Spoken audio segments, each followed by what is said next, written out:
சத்துரு பயங்களின்றி நல்ல நீரை செய்யமை பத்திரமாய் சீராட்டி முறக்கியே சுற்றிலும் கோட்டையானாய் விடிந்தீருள் ஏகும் வரை கண்ணின் விழிகளை மூடாமல் நொடிகள் தாய் போல் படிமிசையமது துணையன காத்தவனே நேத்திரம் போல் முழு ராத்திரியும் காத்தாய் நித்தியம் துதி உமக்கே. ஆமென். அல்லேலூயா. ஆமென் ஆமென் ஹல்லேலூயா. ஸ்தோத்திரத்துக்கு பாத்திரராகி அவர் இந்த காலவேளையில நாம் ஒன்று கூடி துதிக்கும்படியாய் ஒன்று கூடி இருக்கிறோம். பாடிய பாடலுக்காய் நன்றி அக்கா, அழகா பாடுனீங்க. தேங்க்யூ அக்கா. அடுத்து யாராவது பாடுறீங்களாப்பா?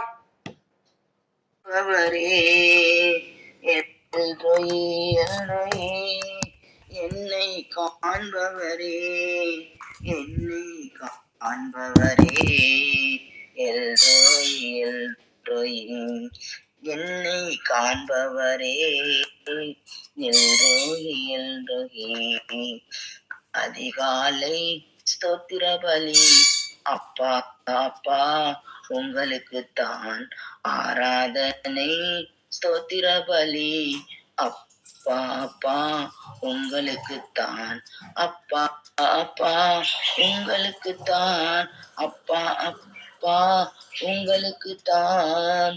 ஆமென். அல்லேலூயா. பாடுனீங்க பெருங்களா சிஸ்டர். தேங்க்யூ. அதிகாலையில நம்முடைய ஸ்தோத்திர பலிகள், நம்முடைய ஆராதனைகள் செலுத்த வேண்டிய கனம் மகிமை எல்லாம் ஒரு ஊருக்கு மாத்திரமே. ஆமென். ஹல்லேலூயா. அடுத்து யாராவது ஆயத்தமா இருக்கீங்களா? பாடுறீங்களா? ஆமென் ஆமென் ஹல்லேலூயா. ஒரு 5 நிமிடம் அப்படியே வொர்ஷிப் பண்றியாடா? பண்றேன்ப்பா. ஸ்தோத்திரம் ஸ்தோத்திரம் ஆண்டவரே. எல்லாரும் கண்களை மூடி ஹல்லேலூயா கர்த்தரை அப்படியே ஆராதிப்போமா. ஸ்தோத்திரம் ஸ்தோத்திரம் ஆண்டவரே. இந்த காலை வேலையில ஹல்லேலூயா, இந்த வாரத்தின் முதலாவது நாள்ல கர்த்தரை துதிப்பது எத்தனை பெரிய ஸ்லாக்கியம் இல்ல. ஹல்லேலூயா. ஸ்தோத்திரம் ஸ்தோத்திரம் ஆண்டவரே. அப்பா உம்மை ஸ்தோத்திரிக்க வந்திருக்கிறோம் ராஜா. ஹல்லேலூயா சொல்வோமா. ஆராதிக்க வந்தோம், அன்பு கூற வந்தோம், யெகோவா தேவனையே துதித்திட வந்தோம், தொழுதிட வந்தோம், தூயவரே சுவையே. சொல்லுமா, வலது கை அசைத்து சொல்லுமா. ஆமாம், இந்த காலை வேலையில நான் ஆராதிக்க அன்புக்குறோம், இயேசுவை ஆராதிக்க, இயேசுவிடத்தில் அன்பு கூற நான் வந்திருக்கிறேன். ஆமென். அவரை துதிக்க, அவரை தொழுதிட நான் வந்திருக்கிறேன். ஆமென். ஹல்லேலூயா ஹல்லேலூயா. சிருஷ்டி கர்த்தரை காலையிலே நம்ம துதிக்கும் போது அவருடைய சிருஷ்டிகள் எல்லாம் நமக்கு பயப்படும். ஆமென். ஹல்லேலூயா. ஆமென் ஆமென். சொல்லுமா. ஆராதிக்க வந்தேன், அன்பு கூற வந்தேன், யெகோவா தேவனையே சொல்வோம். துதித்திட வந்தேன், தொழுதிட வந்தேன், தூயவரே சுவையே. உள்ளத்தின் ஆழத்திலிருந்து ஆராதிக்க வந்தோம், அன்பு கூற வந்தோம், யெகோவா தேவனையே துதித்திட வந்தோம், தொழுதிட வந்தோம், தூயவரே சுவையே. அலங்கார வாசலாலே பிரவேசிக்க வந்து நிற்கிறோம், ஜெப வீட்டின் நன்மையாலே நிரம்பிட வந்து நிற்கிறோம். ஆமாண்டவரே தகப்பனே. அல்லேலூயா. அலங்கார வாசலாம், என் தேவனுடைய வீட்டு வாசல்ல அப்பா நாங்க இருக்கிறோம் தகப்பனே. அந்த ஆலயத்துக்குள்ள நாங்க இருக்கிற ராஜா. அல்லேலூயா ஹல்லேலூயா. உன் சரீரமே நான் வாழும் ஆலயம் என்று சொன்னீரே தகப்பனே. அல்லேலூயா. எங்கள் சரீரமாம் ஆலயத்துல உம்மை வைத்திருக்கிறோம் ராஜா. Yes lord yes lord yes lord. நாங்கள் உண்மையே ஆராதிக்கிறோம். எங்கள் இருதயத்துக்குள்ள நீங்க தான் இருக்கீங்க தகப்பனே. சொல்லுமா. அப்பா என் இருதயத்துக்குள்ள நீங்க தான் இருக்கீங்க ராஜா. நான் இல்ல நான் இல்ல நான் இல்ல. கிறிஸ்துவுடனே கூட சிலுவையில் அறையப்பட்டேன், ஆயினும் பிழைத்திருக்கிறேன். இனி நான் அல்ல, கிறிஸ்துவே எனக்குள்ள பிழைத்திருக்கிறார். Yes lord yes lord. You are living in me lord, you are living in me lord, you are living in me Jesus Christ. Yes lord yes lord. Holy spirit, நீங்க தான் எனக்குள்ள வாழ்றீங்க, நீங்க தான் எனக்குள்ள வாழ்றீங்க தகப்பனே. நன்றி ராஜா நன்றி ராஜா நன்றி தகப்பனே. உம்மை ஸ்தோத்திரிக்கிறோம் ஸ்தோத்திரிக்கிறோம் ஸ்தோத்திரிக்கிறேன். அந்த காலை வேளையை கொடுத்தீரே உமக்கு நன்றி. என்னையும் ஜீவனோடு எழுப்பி விட்டீரே உமக்கு ஸ்தோத்திரம் ஆண்டவரே. ஸ்தோத்திரம் ஆண்டவரே. ஸ்தோத்திரம் ஸ்தோத்திரம் ஸ்தோத்திரம். உம்மை துதிக்க வந்தோம். ஆமென் ஆமென் ஆமென். உம்மை தொழுதிட வந்தேன் ராஜா. உம்மை துதிக்க வந்தேன் ஏசையா. உம்மை தொழுதிட வந்தேன் ஏசையா. அல்லேலூயா. உள்ளத்தின் ஆழத்திலிருந்து அப்பா அப்பா அப்பா உம்மை தொழுதிட வந்தேன் ஐயா. ஸ்தோத்திரம் ஆண்டவரே. தகப்பனே நீர் வாழ்க நீர் வாழ்க நீர் வாழ்க. உங்க நாமம் மகிமைப்படுவதாக தகப்பனே. உங்க நாமம் மகிமைப்படுவதாக. ஹல்லேலூயா ஹல்லேலூயா ஹல்லேலூயா. நீரே உயர்ந்தவர், நீரே சிறந்தவர், நீரே பரிசுத்தர். சொல்லுமா வலதுகை அசைத்து. எசப்பா நீரே உயர்ந்தவர், நீரே சிறந்தவர், நீரே பரிசுத்தர், நீரே பாத்திரர் பாத்திரர் நீரே இயேசுவே நீர் பாத்திரரே. சப்பா சொல்லுமா. அவர்தான் எல்லாவற்றுக்கும் பாத்திரர். துதி ஸ்தோத்திரம் ஆராதனை எல்லாவற்றுக்கும் பாத்திரர் அவர் ஒருவர் மாத்திரமே. எஸ் ஏமேன். அந்த ஒருவரை தான் நான் பிடிச்சிருக்கிறேன். நான் வெட்கப்பட்டு போவதே இல்லை. தோல்வியே எனக்கு இல்லை. அவன் சொல்லுமா. பாத்திரர் நீரே இயேசுவே நீர் பாத்திரரே அப்பா. பாத்திரர் நீரே இயேசுவே நீ பாத்திரரே. ஸ்தோத்திரம் ஆண்டவரே அப்பா. உம்மை ஸ்தோத்திரிக்கிறோம் ராஜா. ஹல்லேலூயா. உமக்கே புகழ், உமக்கே நன்றி. யெகோவா ஈரே ஸ்தோத்திரம். இந்த காலை வேளையில நம்ம எல்லாரும் நமக்கு தெரிந்த வார்த்தைகளால கர்த்தரை ஆராதிப்போமா? நமக்கு தெரிந்த வார்த்தைகளால கர்த்தரை போற்றுவோமா? அதுதான் உண்மையான ஆராதனை இல்ல. ஹல்லேலூயா. அது சுகந்த நறுமணமாய் சமூகத்துல தேவ சமூகத்துல வந்து எட்டுமே. ஆமென். ஸ்தோத்திரிங்க. எல்லாருமே யாருமே வாயை மூடி இருக்காதீங்க. உள்ளத்தின் ஆழத்துல இருந்து கர்த்தரை ஸ்தோத்திரிங்க. ஸ்தோத்திரம் ஆண்டவரே. நன்றி ராஜா. சர்வ வல்லமையுள்ள தெய்வமே உமக்கு ஸ்தோத்திரம். உங்களுக்கு தெரிஞ்ச வார்த்தைகளால ஒரு 2 மினிட்ஸ். அப்பா ஸ்தோத்திரம். ஆபிரகாமின் தேவனே ஸ்தோத்திரம், ஈசாக்கின் தேவனே ஸ்தோத்திரம், யாக்கோபின் தேவனே ஸ்தோத்திரம், என் தேவனாய் இருக்கிறவரே உமக்கு ஸ்தோத்திரம். ஹல்லேலூயா ஹல்லேலூயா. காற்றையும் கடலையும் அதட்டினவரே ஸ்தோத்திரம் ஸ்தோத்திரம். சர்ப்பத்தின் தலை மிதித்தவரே உமக்கு ஸ்தோத்திரம். மீனுக்கு கட்டளை இட்டவரே உமக்கு ஸ்தோத்திரம் அப்பா. கடலின் மேல் நடந்தவரே உமக்கு ஸ்தோத்திரம் ஸ்தோத்திரம் ஸ்தோத்திரம். ஆராய்ந்து முடியாத பெரிய காரியங்களை செய்கிறவரே உமக்கு ஸ்தோத்திரம். எங்களால் கிரகிக்க முடியாத அற்புதங்களை செய்கிறவரே உமக்கு ஸ்தோத்திரம் ஸ்தோத்திரம் ஸ்தோத்திரம். எங்களை நினைத்தவரே உமக்கு ஸ்தோத்திரம். எங்களுக்காய் ரத்தம் சிந்தினவரே உமக்கு ஸ்தோத்திரம். பாதாள குழியில கடந்த எங்களை தூக்கி எடுத்தவரே உமக்கு ஸ்தோத்திரமானவரே. நன்றி. வலதுகை அசைத்து சொல்லுங்க. நன்றி ஆண்டவரே. நன்றி ராஜா. தேங்க்யூ ராஜா. Thank you daddy. Thank you daddy. அப்பா நீர் எங்களுக்கு செய்த நன்மைகள் ஏராளம் ஏராளம் கோடானு கோடி. வார்த்தைகளால சொல்ல முடியாதே தகப்பனே. அப்பா நட்சத்திரங்களை பேரிட்டு அழைக்கிற தேவன் நீரல்லவா தகப்பனே. அல்லேலூயா. சூரியன் உதிப்பதற்கு இடத்தை காட்டுகிற தேவன் நீரல்லவா தகப்பனே. மின்னல் உம்முடைய கரத்திலிருந்து அல்லவா வருகிறது அப்பா. மின்னல் உம்முடைய கரத்திலிருந்து அல்லவா வருகிறதுன்னு சொல்லி வேதம் சொல்லுகிறது. நன்றி ராஜா. நன்றி தகப்பனே. நன்றி ராஜா. நன்றி ராஜா. எத்தனை பெரிய வல்லமையுள்ள தேவன் நீரப்பா. எத்தனை பெரிய பெரிய வல்லமையுள்ள தேவன் நீர் ஆண்டவரே. நீர் எங்களோடு கூட இருக்கிறீரே. எத்தனை பெரிய கிருபை. நான் உன்னை விட்டு விலக மாட்டேன், உன்னை கைவிட மாட்டேன், உன்னை கண்மணி போல பார்த்துக்குவேன், உன்னை தொட்டா என்ன தொட்ட மாதிரின்னு சொல்லி அப்பா நீர் எத்தனையாய் எங்களை நேசித்து எங்களை அன்பு கூர்ந்து எங்களை அரவணைத்து அப்பா தாய் பிள்ளையை சுமப்பதை பார்க்கிலும் அப்பா ஆர்வமாய் அப்பா மகிழ்ச்சியோடு அப்பா எங்களை சுமந்து வருகிற தகப்பனே உமக்கு நன்றி நன்றி அப்பா. ஆண்டவரே நன்றி ராஜா. நீங்க இல்லாம வாழ முடியாதையா, உங்க கிருபை இல்லாம வாழ தெரியாதையா. சொல்லுமா. உள்ளத்தின் ஆழத்துல இருந்து இருதயத்துல கை வச்சு சொல்லுமா. ஏசப்பா நீங்க இல்லாம வாழ முடியாதப்பா, உங்க கிருபை இல்லாம வாழ தெரியாதப்பா. நான் நிற்பதும் உங்க கிருபதானப்பா, நான் நிலைப்பதும் உங்க கிருபதானப்பா. சொல்லுமா. அப்பா நானும் என் குடும்பமும் நான் நிற்பதும் உங்க கிருபதானப்பா. இசப்பா நான் நிலைப்பதும் உங்க கிருபதானப்பா, நான் நிற்பதும் நிலைப்பதும் உங்க கிருபதானப்பா. நான் நிற்பதும் நிலைப்பதும் உங்க கிருபதானப்பா ஏசப்பா. உங்க கிருபை இல்லாம வாழ முடியாதப்பா ஏசப்பா. நீங்க இல்லாம வாழ முடி தொடர்ந்து நாம இன்றைய தினத்திலும் ஆதியாகமம் 42, 43 மற்றும் அப்போஸ்தலர் 22வது அதிகாரம் படிக்க போறோம். ஆதியாகமம் 42, 43 ஆயத்தமா இருக்கிறவங்க 10 வசனம் படிங்க. எகிப்திலே தானியம் உண்டென்று யாக்கோபு அறிந்து தன் குமாரரை நோக்கி, நீங்கள் ஒருவர் முகத்தை ஒருவர் பார்த்து கொண்டிருக்கிறது என்ன? எகிப்திலே தானியம் உண்டென்று கேள்விப்படுகிறேன். நாம் சாகாமல் உயிரோடு இருக்கும்படி நீங்கள் அவ்விடத்துக்கு போய் நமக்காக தானியம் கொள்ளுங்கள் என்றான். யோசேப்பின் சகோதரர் 10 பேர் தானியம் கொள்ள எகிப்துக்கு போனார்கள். யோசேப்பின் தம்பியாகிய பென்யமீனுக்கு ஏதோ மோசம் வரும் என்று சொல்லி யாக்கோபு அவனை அவன் சகோதரரோடே அனுப்பவில்லை. கானான் தேசத்திலே பஞ்சம் உண்டாயிருந்தபடியால் தானியம் கொள்ளப் போகிறவர்களுடனே கூட இஸ்ரவேலின் குமாரரும் போனார்கள். யோசேப்பு அத்தேசத்துக்கு அதிபதியாயிருந்து தேசத்தின் ஜனங்கள் யாவருக்கும் விற்றான்.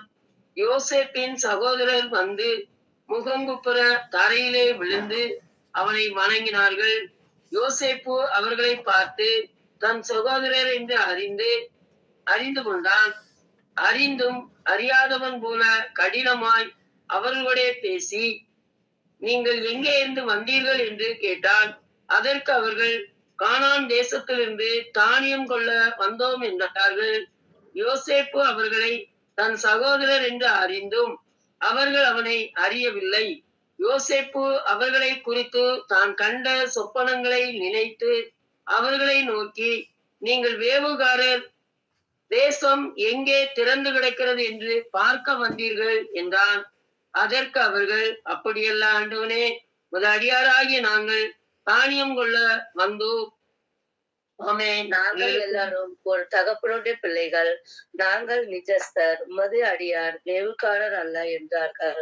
அதற்கு அவன், அப்படியல்ல, தேசம் எங்கே திறந்து கிடைக்கிறது என்று பார்க்கவே வந்தீர்கள் என்றான். அப்பொழுது அவர்கள், உமது அடியாராகிய நாங்கள் 12 சகோதரர், கானான் தேசத்தில் இருக்கிற ஒரு தகப்பன் புத்திரர். இளையவன் இப்பொழுது எங்கள் தகப்பனிடத்தில் இருக்கிறான், ஒருவன் காணாமல் போனான் என்றார்கள். யோசேப்பு அவர்களை நோக்கி, உங்களை வேவுக்காரர் என்று நான் சொன்னது சரி. உங்கள் இளைய சகோதரன் இங்கே வந்தால் ஒழிய நீங்கள் இங்கே இருந்து புறப்படுவதில்லை என்று பார்வோனின் ஜீவனை கொண்டு ஆணையிட்டு சொல்கிறேன். இதனாலே நீங்கள் சோதிக்கப்படுவீர்கள். உங்கள் சகோதரனை அழைத்து வரும்படி உங்களில் ஒருவனை அனுப்புங்கள். உங்களிடத்தில் உண்மை உண்டோ இல்லையோ என்று உங்கள் வார்த்தைகள் சோதிக்கப்படும் அளவும் நீங்கள் காவலில் இருக்க வேண்டும். இல்லாவிட்டால் நீங்கள் வேவுக்காரர் தான் என்று பார்வோனின் ஜீவனை கொண்டு ஆணையிட்டு சொல்கிறேன் என்று சொல்லி அவர்கள் எல்லாரையும் 3ஆம் நாள் காவலிலே வைத்தான். 3ஆம் நாளிலே யோசேப்பு அவர்களை நோக்கி, நான் தேவனுக்கு பயப்படுகிறவன். நீங்கள் உயிரோടെ இருக்கும்படிக்கு ஒன்று செய்யுங்கள்.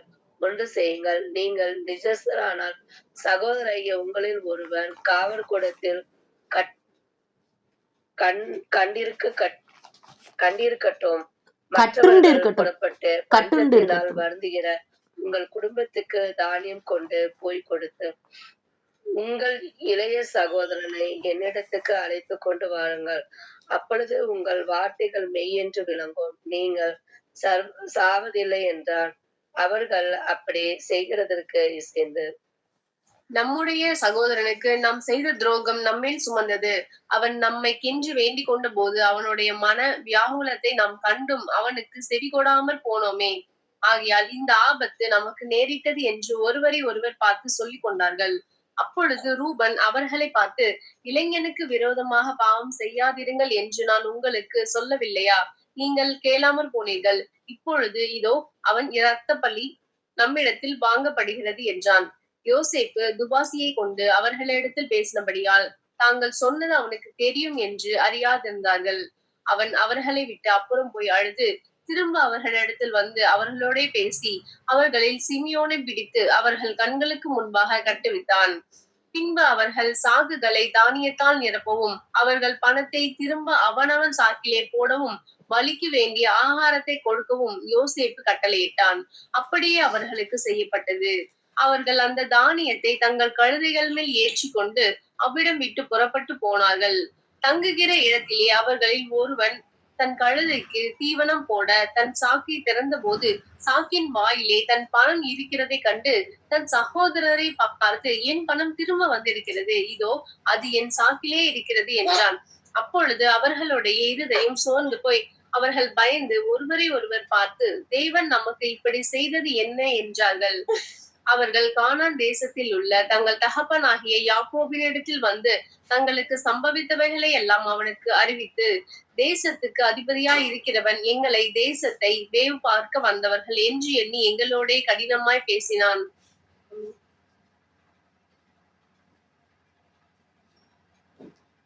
நாங்களோ அவனை நோக்கி, நாங்கள் நிஜஸ்தர், வேவுக்காரர் அல்ல.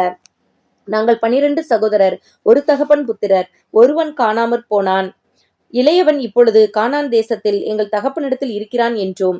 அப்பொழுது தேசத்தின் அதிபதியானவன், நீங்கள் நிஜஸ்தர் என்பதை நான் அறியும்படி உங்கள் சகோதரரில் ஒருவனை நீங்கள் என்னிடத்தில் விட்டு பஞ்சத்தினால் வருந்துகிற உங்கள் குடும்பத்துக்கு தானியம் வாங்கி கொண்டு போய் கொடுத்து உங்கள் இளைய சகோதரனை என்னிடத்தில் அழைத்து கொண்டு வாருங்கள்.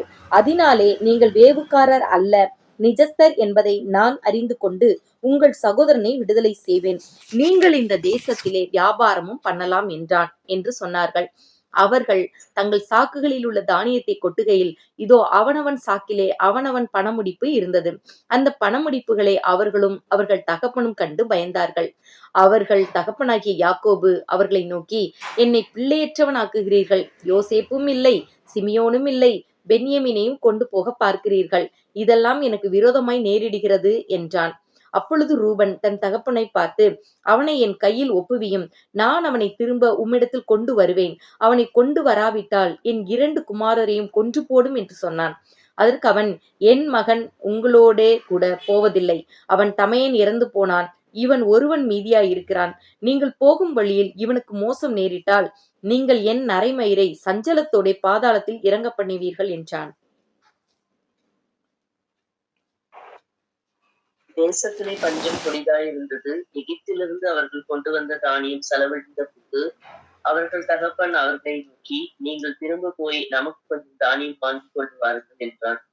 அதற்கு யூதா, உங்கள் சகோதரன் உங்களோட கூட வராவிட்டால் நீங்கள் என் முகத்தை காண்பதில்லை என்று அந்த மனிதன் எங்களுக்கு சத்தியமாய் சொன்னான்.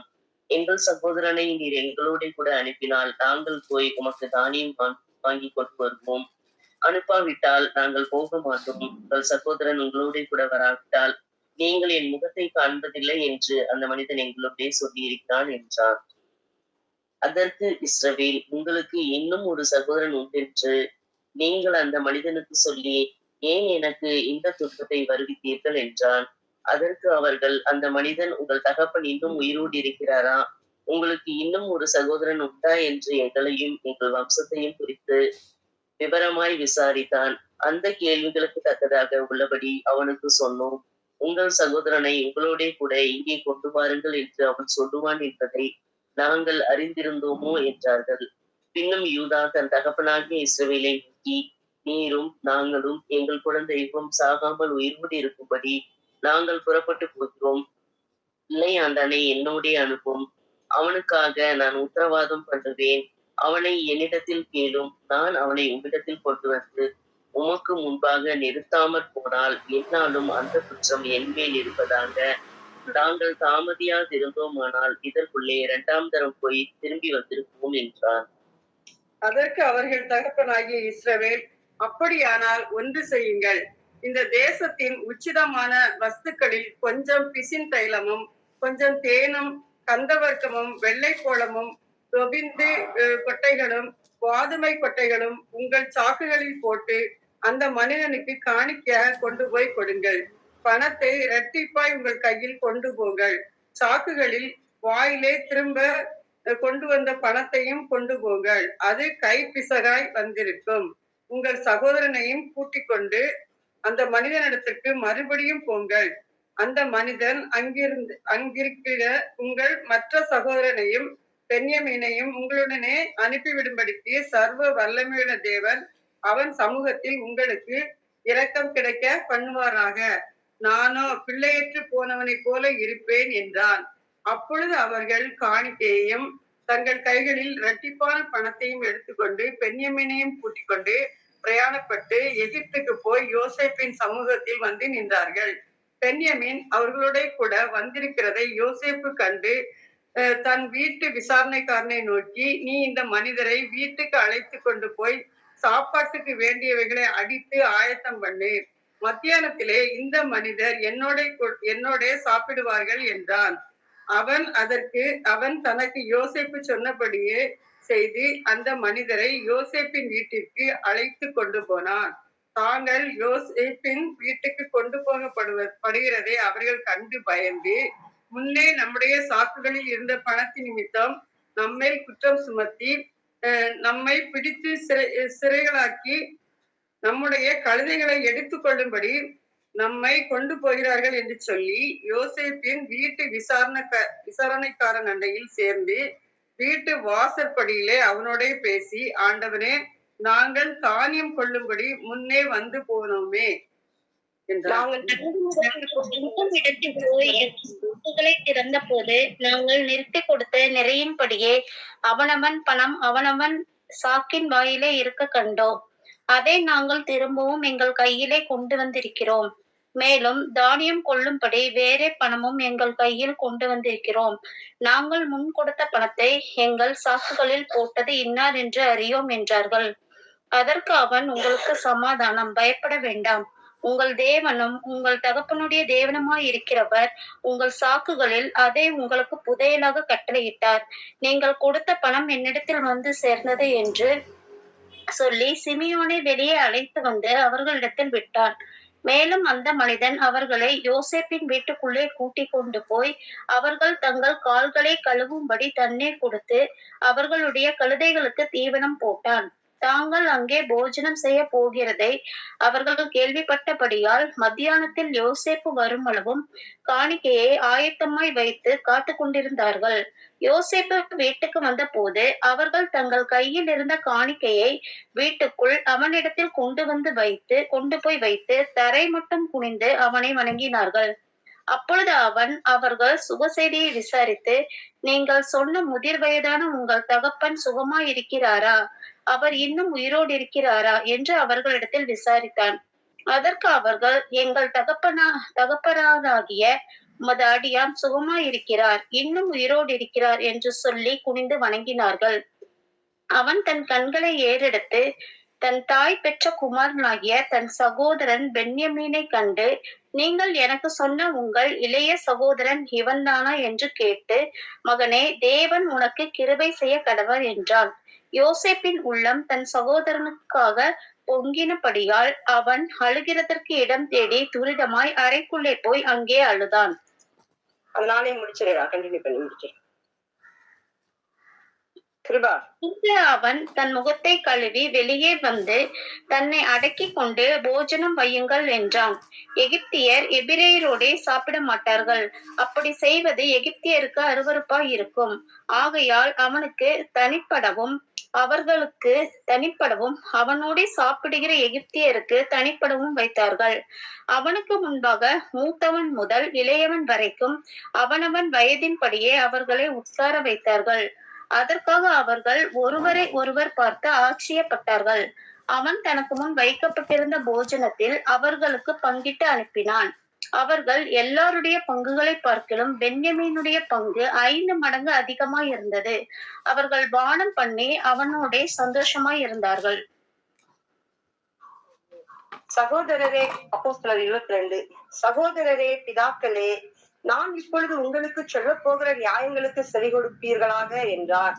அவன் எபிரேய பாஷையிலே தங்களுடனே பேசுகிறதை அவர்கள் கேட்ட பொழுது அதிக அமைதலாய் இருந்தார்கள். அப்பொழுது அவன், நான் யூதன், சிசிலியா நாட்டிலுள்ள தர்சு பட்டணத்திலே பிறந்து இந்த நகரத்திலே கமாலியல் பாதத்தருகே வளர்ந்து முன்னோர்களுடைய வேத பிரமாணத்தின்படியே திட்டமாய் போதிக்கப்பட்டு இன்றைய தினம் நீங்கள் எல்லோரும் தேவனை குறித்து வைராக்கியம் உள்ளவர்களாய் இருக்கிறது போல நானும் வைராக்கியம் உள்ளவனாய் இருந்தேன். நான் இந்த மார்க்கத்தாராகிய புருஷரையும் ஸ்திரீகளையும் கட்டி சிறைச்சாலைகளில் ஒப்புவித்து மரண பரியந்தம் துன்பப்படுத்தினேன். அதற்கு பிரதான ஆசாரியரும் மூப்பர் யாவரும் சாட்சி கொடுப்பார்கள். அவர்கள் கையிலே நான் சகோதரருக்கு நிருபங்களை வாங்கி கொண்டு தமஸ்குவில் இருக்கிறவர்களும் தண்டிக்கப்படும்படிக்கு அவர்களை கட்டி எருசலேமுக்கு கொண்டு வரும்படி அவ்விடத்துக்கு போனேன்.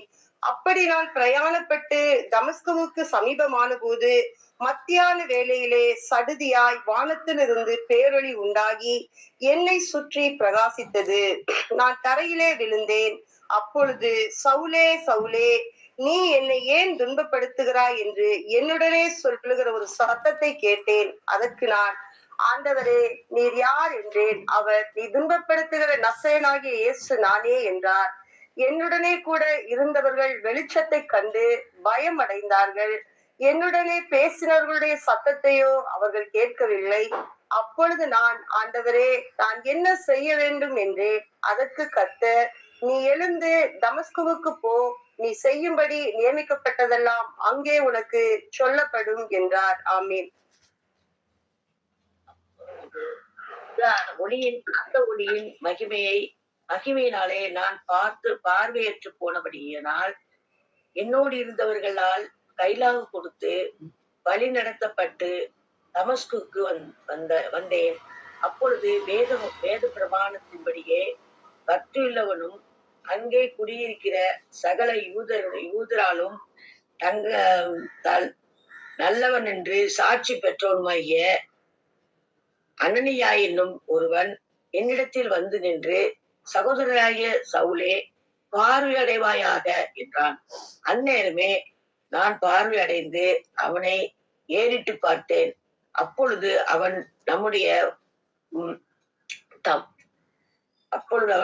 நம்முடைய முன்னோர்களின் தேவனுடைய திருவுளத்தை நீ அறியவும் நீதிபரரை தரிசிக்கவும் அவருடைய திருவாய்மொழியை கேட்கவும் அவர்களை முன்னமே தெரிந்து கொண்டார். நீ கண்டவைகளையும் கேட்டவைகளையும் குறித்து சகல மனுஷருக்கு முன்பாக அவருக்கு சாட்சியாய் இருப்பார். இப்பொழுது நீ தாமதிக்கிறதென்ன? நீ எழுந்து கர்த்தருடைய நாமத்தை தொழுது கொண்டு ஞானஸ்தானம் பெற்று உன் பாவங்கள் போக கழுவப்படு என்றான். பின்பு நான் எருசலேமுக்கு திரும்பி வந்து தேவாலயத்தில் ஜெபம் பண்ணி கொண்டிருக்கையில் ஞான திருஷ்டி அடைந்து அவரை தரிசித்தேன். அவர் என்னை நோக்கி, நீ என்னை குறித்து சொல்லும் சாட்சியை இவர்கள் ஏற்றுக்கொள்ள மாட்டார்கள். ஆனால் நீ தாமதம் பண்ணாமல் சீக்கிரமாய் எருசலேமை விட்டு புறப்பட்டு போ என்றார். அதற்கு நான், ஆண்டவரே, உம்மிடத்தில் விசுவாசமாய் இருக்கிறவர்களை நான் காவலில் வைத்து ஜெப ஆலயங்களிலே அடித்ததையும் உம்முடைய சாட்சியாகிய ஸ்தேவானுடைய இரத்தம் சிந்தப்படுகிற போது நானும் அருகே நின்று அவனை கொலை செய்வதற்கு சம்மதித்து அவனை கொலை செய்தவர்களின் வஸ்திரங்களை காத்து கொண்டு இருந்ததையும் இவர்கள் அறிந்திருக்கிறார்களே என்றேன். அதற்கு அவன் 21 அதற்கு அவர், நீ போ, நான் உன்னை தூரமாய் புறஜாதிகளிடத்திலே அனுப்புவேன் என்று சொன்னார் என்றார். இந்த வார்த்தை வரைக்கும் அவனுக்கு செவி கொடுத்தார்கள். பின்பு இப்படிப்பட்டவனை பூமியிலிருந்து அகற்ற வேண்டும், இவன் உயிரோடு இருக்கிறது நியாயம் அல்லவென்று மிகுந்த சட்டமிட்டு சொன்னார்கள்.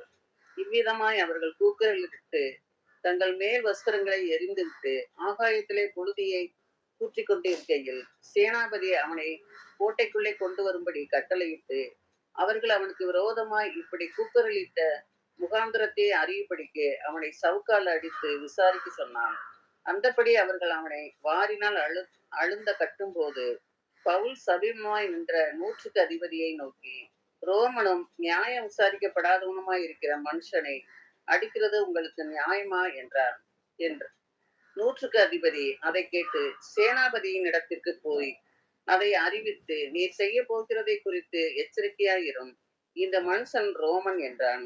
அப்பொழுது சேனாபதி பவுலிடத்தில் வந்து, நீ ரோமனா, எனக்கு சொல் என்றான். அதற்கு அவன், நான் ரோமன் தான் என்றான்.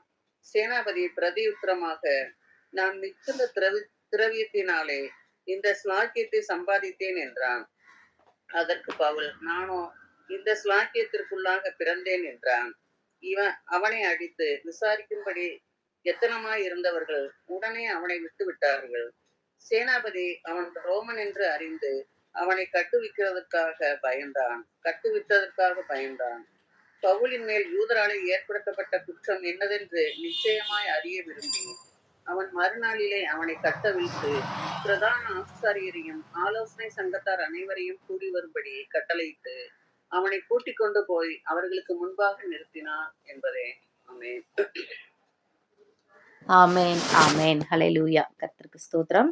இன்றைய தினத்துல கூட நம்ம ஆதியாகமம் 42, 43 வாசித்தோம் மற்றும் அப்போஸ்தலர் 22ஆம் அதிகாரம் வாசித்தோம். இதுல ரெண்டுலையுமே நம்ம ஒரு கோயின்சிடென்ஸ், ஒரே மாதிரி வருகிற சம்பவத்தை நம்ம பார்க்கலாம். அது என்ன அப்படின்னு சொல்லி பார்த்தோன்னா, பார்வை பெற்றார்கள். காமனா சொல்லணும்னா பார்வை பெற்றார்கள். இங்க நம்ம பார்க்கும்போது 2 பேரையுமே வந்து கர்த்தர் சந்திக்கிற ஒரு சூழ்நிலையை நம்ம பார்க்கலாம். ஆதியாகமத்துல பார்க்கும்போது அந்த 10 சகோதரர்களையும் கர்த்தர் சந்தித்தார் இல்ல. அவர்கள் 10 பேரும் மனம் திரும்புகிறார்கள். இங்கதான் மனம் திரும்புறாங்க. அதே போல அப்போஸ்தலர் 22ல பார்க்கும்போது பவுலினுடைய மனம் திரும்புதலை பார்க்கிறோம். அங்க இயேசு வந்து ஒளியாய் வந்து அவங்கள மனம் திரும்புதலுக்குள்ள நடத்துறாரு, பவுலை நடத்துறாரு. இங்க யோசேப்பின் மூலமாக ஒரு அதிகாரியாக இருந்து அவர்களை மனம் திரும்புதலுக்குள்ளாக நடத்துகிறத நம்ம பார்க்கிறோம். இங்க நம்ம யோசேப்பை பார்க்கும்போது அவரை வந்து நம்ம கடவுளோட ஜீசஸோட வந்து கம்பேர் பண்ணலாம். எப்படி அப்படின்னு சொல்லி பார்த்தோன்னா, யோசேப்பு தன் தகப்பனால் யாக்கோபால் அதிகமாய் நேசிக்கப்பட்ட ஒரு மகன். அது மாதிரி அவருக்கு வந்து பலவர்ண அங்கியை கொடுத்து, நீதான் எனக்கு ஃபர்ஸ்ட் பார்ன் அப்படின்னு சொல்லிட்டு அந்த முதல் மகன் அப்படின்ற தலைப்பிள்ளைக்குரிய அந்த அதிகாரத்தை கொடுத்தவர் இல்ல. அதிகமாய் தகப்பனால் நேசிக்கப்பட்டவர். அதே மாதிரி நீங்க ஜீசஸை பார்த்தீங்கன்னா, பிதாவால் அதிகமாய் நேசிக்கப்பட்டவர், பிதாவினுடைய ஒரே பேரான குமாரன், அவர் ஒளியை வஸ்திரமாக அணிந்தவர், தன்னுடைய ரட்சிப்பின் வஸ்திரம், நீதியின் ஆடை எல்லாவற்றையும் அணிந்த ஒரு தேவாதி தேவன் இல்ல. ஹல்லேலூயா, ஹல்லேலூயா, ஹல்லேலூயா, ஹல்லேலூயா. அவர் எப்படி அந்த தங்க கச்சைகளை அணிந்தவர்னு சொல்லிட்டு வேதம் சொல்லுகிறது இல்ல. சோ அப்படிப்பட்ட தேவாதி தேவன் அவர். ஹல்லேலூயா. பிதாவினுடைய ஒரே பேரான குமாரன் அவர். ஹல்லேலூயா. சோ இங்க எப்படி அந்த யோசேப்பினுடைய சகோதரர்கள் யோசேப்பை பகைக்கிறாங்களோ, பொறாமையினாலதான் பகைச்சாங்க, வேற ஒண்ணும் இல்ல. பொறாமையினாலதான் அவங்க யோசேப்பை கொலை செய்யணும்னு சொல்லிட்டு அவங்க லிட்டரலா வந்து மனசளவுல அவனை கொன்னுட்டாங்க. எப்படியோ வித்துட்டாங்க, அவ்வளவுதானே தவிர மற்றபடி அவங்க பார்வையில இவன் சாப்டர் க்ளோஸ். இவனை கொன்னுட்டானா இவன் சொன்னது எப்படி நடக்கும்னு பார்ப்போம். இதே மாதிரிதான் யூதர்கள் இயேசுவை கொன்னுட்டானா இவர் சொன்னது எப்படி நடக்கும் பார்ப்போம். அப்போ யூதர்கள் பொறாமையினால்தான் இயேசுவை கொலை செய்கிற காரியங்களை நம்ம பார்க்கிறோம். அடுத்து நம்ம பார்த்தோம்னா, இங்க எப்படி ஏசப்பா வந்து மரித்தார், இவங்க கொன்னாங்க, ஆனாலும் மரித்து 3ஆம் நாள் உயிரோடு எழுந்தார். அதே மாதிரி நீங்க யோசேப்பினுடைய வாழ்க்கையை பார்க்கும்போது இவங்க பார்வையில கொலை செஞ்சுட்டாங்க. இப்போ மொத்தமா அந்த அவனுடைய ஐடென்டிட்டியே கிடையாது. அப்பாட்ட சொல்லியாச்சு, ஊர்ல சொல்லியாச்சு, உலகத்துக்கு சொல்லியாச்சு, உலகத்துக்கே இப்ப யோசேப்பு இறந்து போயிட்டாரு. ஆனா யோசேப்புங்க ராஜாதி ராஜாவாய் நிற்கிறார். ஹல்லேலூயா, ஹல்லேலூயா, ஹல்லேலூயா. இதே மாதிரிதான் இந்த உலக ஜனங்கள், இந்த யூதர்கள் இயேசுவை நான் கொலை பண்றேன் அப்படின்னாங்க, ஆனால் அவர் ராஜாதி ராஜாவாய் உயிர் தெழுந்தார். ஆமென். இன்றும் அவர் ஜீவிக்கிறார். ஹல்லேலூயா.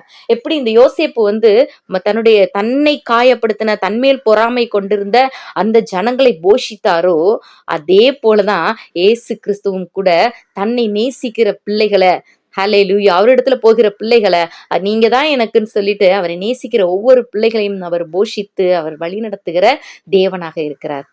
அந்த யோசேப்பு அவர்களுக்கு அந்த கானான் தேசத்தை கொடுத்தார். எப்பயுமே நீயே உனக்கு எந்த குறைவுமே இருக்காது, நல்லா நீ சாப்பிட்டு திருப்தியா இருக்கலாம்னு சொல்லிட்டு அந்த கானான் தேசத்துல, எகிப்துல அந்த கானான் தேசத்துல, அந்த அருமையான தேசத்துல கொண்டு போய் அவர்களை வைத்தார். இல்ல ஒரு வளமான தேசத்துல முக்கியமான இடத்துல அவர்களை வைத்தார். அதே மாதிரிதான் பிதாவானவர் கூட, இயேசு கிறிஸ்துவானவர் கூட தம்மை நம்புகிற நம்மை அவரோடு கூட நித்திய ஜீவக்கரையில் சேர்த்து பரலோக ராஜ்யத்தில் வைப்பார். இங்க நம்ம பார்த்தோம்னா யோசேப்பு தன்னுடைய சகோதரர்களோடு கூட போஜனம் பண்ணுகிறத பார்க்கிறோம். சாப்பிடும்போது ஒரு ஷேர் அனுப்புறாரு. இவருடைய ஷேர் எல்லாம் அங்க போகுது. இவர் சர்வ் பண்றாரு, கொடுக்குறாரு இல்ல, எல்லாருக்கும் ஒரு ஒரு போர்ஷன். பென்யமீனுக்கு மட்டும் 5 போர்ஷன் கொடுக்குறாரு. சோ இப்ப இவர் கொடுக்குறாரு. இதே மாதிரிதான் ஜீசஸ் கிரைஸ்ட் கூட நமக்கு அந்த பரலோக ராஜ்யத்துல நமக்காக பந்தி விசாரணை செய்வார்னு சொல்லி வேதம் சொல்லுது. அவரோடு கூட நமக்கு ஒரு நித்திய விருந்து இருக்கு இல்ல. ஹல்லேலூயா, ஹல்லேலூயா. இது எல்லாமே ஒரு நிழலாட்டமாகவும் நம்ம எடுத்துக்கொள்ளலாம். இதுல நம்ம பார்க்கும்போது இந்த யோசேப்பை அவர்கள் அடைவதற்கு முன்பாக, இவருக்கு பாவம் செஞ்சுட்டாங்க, யோசேப்பை கொன்னுட்டாங்க லிட்ரலா.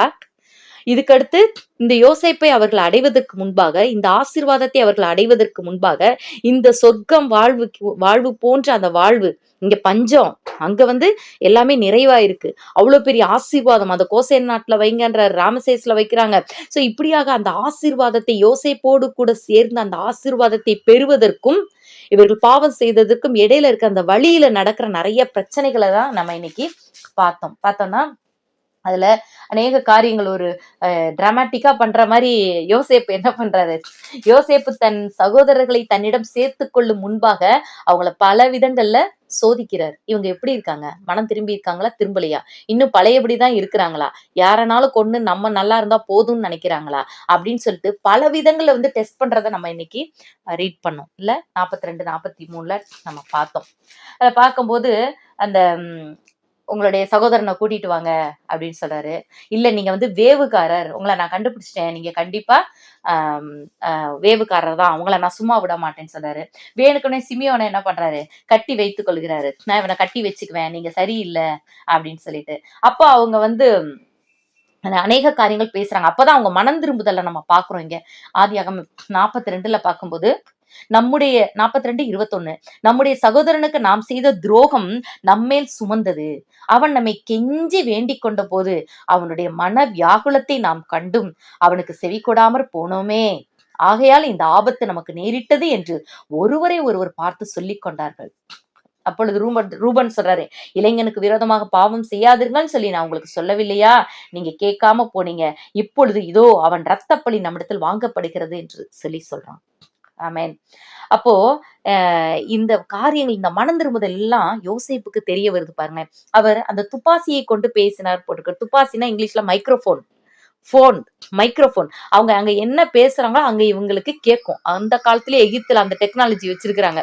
ஏதோ ஒரு விதத்துல, ஒருவேளை ஒரு டியூப் மாதிரி ஏதோ ஒரு விஷயத்துல இங்க என்ன குற்றவாளிகள் என்ன பேசுறாங்கன்றது அங்க கேட்பதற்காக ஏதோ ஒரு சிஸ்டம் வச்சிருப்பாங்கன்னு நினைக்கிறேன்.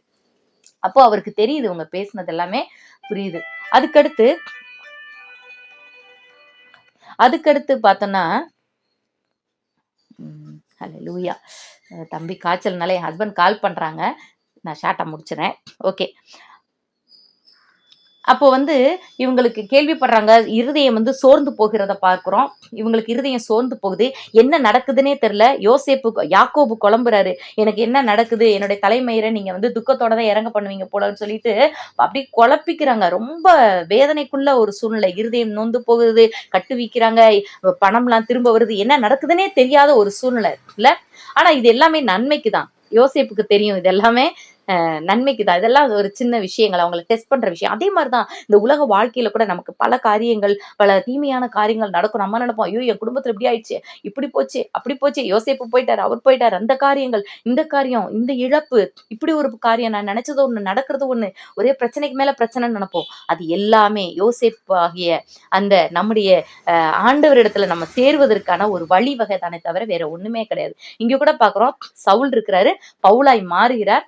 இடையில ஒரு வெளிச்சம் சந்திக்கிறது, கண்ணு குருடா போச்சு, ஐயோ கண்ணு குருடா போச்சு, நான் எவ்வளவு பெரிய ஆளு, எப்படி அப்படி இப்படின்லாம் சொல்லிட்டு அவர் மேபி வருத்தப்பட்டிருக்கலாம். ஆனா அது எல்லாமே it leads to good. End of the day அது எல்லாமே ஒரு நன்மைக்கு தான் நடந்துச்சு. அவர் கர்த்தரை தெரிந்து கொண்டார், கர்த்தருக்காக பாடுபடவும் அடிக்கப்படவும் தன்னை அர்ப்பணித்தார்னு சொல்லிட்டு நம்ம பார்க்கிறோம். ஹல்லேலூயா. சோ இக்காலத்து பாடுகள் இனி வரும் மகிமைக்கு ஒப்பானவைகள் அல்ல. அந்த ஒரு உணர்வோட நம்ம வாழ்வோம்.